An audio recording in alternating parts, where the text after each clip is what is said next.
ভারতের একটি অঙ্গরাজ্য।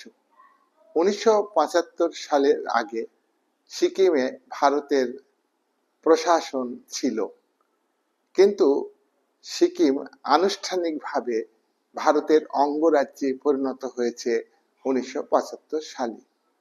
এই সিকিমকে কেন্দ্র করে ভারত এবং চীনের মধ্যে চরম বিরোধ আছে।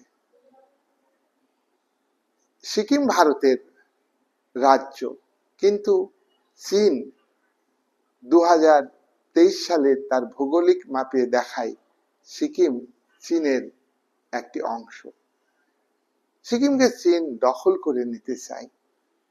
আকসাই চীন, অর্থাৎ চীন চায়না অকুপাইড আকসাই, সেটা চীনের দখলে আছে 1962 সালের যুদ্ধের পর থেকে।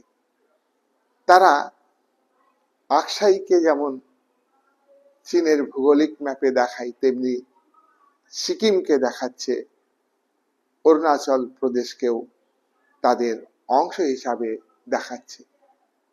কিন্তু ভারত সেটা কি মেনে নেবে? না।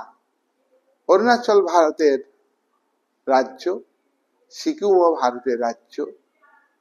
অরুণাচল প্রদেশকে রক্ষা করবার জন্য, সিকিমকে রক্ষা করবার জন্য ভারতে সিকিমে যেমন নিরাপত্তা ব্যবস্থাকে জোরদার করেছে, ভারত সামরিক শক্তি বৃদ্ধি করেছে, মিলিটারি মোতায়েন, বহু অস্ত্র সেখানে স্থাপন করেছে, তেমনি অরুণাচল প্রদেশের তাওয়াং শহরে, যেটা সমুদ্রপৃষ্ঠ থেকে 13,000 ফিট উপরে, সেখানে নিরাপত্তা ব্যবস্থাকে জোরদার করা হয়েছে, যেখান থেকে অরুণাচল প্রদেশ অর্থাৎ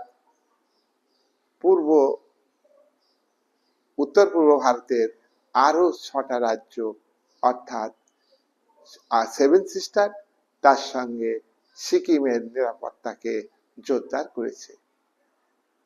সিকিমের পশ্চিম দিকে নেপাল রাষ্ট্র, সিকিমের উত্তরে চীন, সিকিমের পূর্ব দিকে ভুটান, সিকিমের দক্ষিণ দিকে দার্জিলিং জেলা।